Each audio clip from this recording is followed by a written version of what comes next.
అల్లు అర్జున్ గారు నిన్న ముఖ్యమంత్రి గారు అసెంబ్లీలో ప్రస్తావించిన తర్వాత మీరు ప్రెస్ మీట్ పెడతారనంటే పశ్చాత్తాపంతో ప్రెస్ మీట్ పెడుతున్నారని చెప్పి నేను అనుకున్నా. ఎందుకంటే సంధ్యా థియేటర్ సంఘటన జరిగిన తర్వాత ఆ సంఘటన మీ దృష్టికి వచ్చిన తర్వాత కూడా మీరు ఈ రకంగా మూవీ ఎప్పటి వరకు చూసిర్రు, ఎప్పటి వరకే క్లాప్స్ కొట్టిర్రు, వెళ్లేటప్పుడు మీరు అభివాదం తెలుపుకుంటూ వెళ్ళినరా లేదా మీరు ర్యాలీగా వెళ్ళినరా, చాలా క్లియర్ గా ఫుటేజెస్ కనబడుతున్నాయి.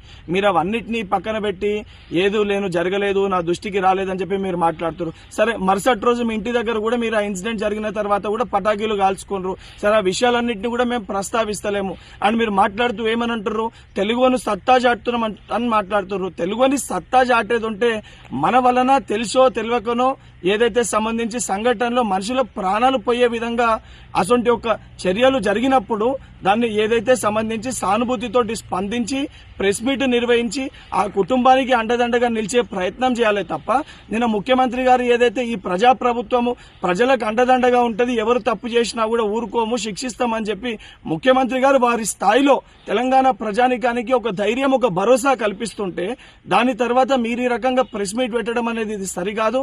ఇప్పటికన్నా మీరు మాట్లాడిన మాటలపైన మీరు ఆత్మవిమర్శ చేసుకొని మీరు మాట్లాడిన మాటల్ని వెనుకకి తీసుకోవాలని చెప్పి డిమాండ్ చేస్తున్నారు.